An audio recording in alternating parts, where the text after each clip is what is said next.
Hello everyone, it's me জান্নাত, artistry জান্নাত থেকে সবাইকে স্বাগতম। এটা হচ্ছে 4x4 ইঞ্চির একটা ক্যানভাস। এখানে আমি একটা মসজিদ আঁকবো বলে ভাবছিলাম। তো কী টাইপের মসজিদ আঁকবো? মসজিদ তো অনেক প্রকারই হয়ে থাকে, তো ভাবলাম যে পিন্টারেস্ট দেখে কিছু একটা আঁকা যাক, পিন্টারেস্ট থেকে ইন্সপায়ার হয়ে। তো চলো দেখা যাক পিন্টারেস্টে গেলে আমি কী টাইপের মসজিদ পেতে পারি। তো অনেক ঘাটাঘাটির পর আমার এই মসজিদটা পছন্দ হয়েছে, পরে আমি কিছুটা এঁকে নিয়েছি। তোমরা হয়তো এর আগেও অনেকবার দেখেছো এই টাইপের মসজিদ। তো আঁকা শেষ, এখন আমি এখানে স্কাই কালারটা করে নিচ্ছি, তারপর এখানে আমি সবুজ কালার করে নিচ্ছি, সবুজ কালার এখানে ডিটেলস করে নিচ্ছি। আর এখানে আমি মনমার্টের অ্যাক্রিলিক মিডিয়াম গ্লোসটা ইউজ করছি বার্নিশ হিসেবে।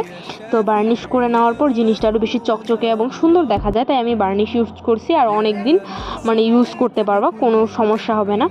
তার জন্য আমি এখানে বার্নিশ অ্যাপ্লাই করছি। বার্নিশটা তোমরা স্কিপ করলেও পারো, যেহেতু ক্যানভাসে আর্ট করছি, এটা লং লাস্টিং তো অবশ্যই হবে, তার জন্য বার্নিশটা অ্যাপ্লাই করা তোমরা চাইলে নাও করতে পারো।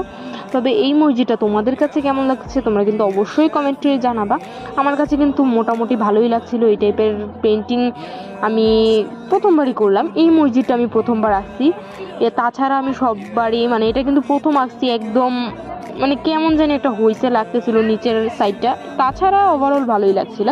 আমার মনে হচ্ছিল যে নিচের সাইডটা চাইলে আমি আরেকটু সুন্দর করতে পারতাম বা আরেকটু ডিটেলসে করতে পারতাম, কিন্তু নিচের সাইডটা আমি ডিটেলসে করিনি, কজ আমার কাছে অত একটা ভালো লাগেনি এটা করার জন্য। তো সবাই ভালো থাকবা, টাটা।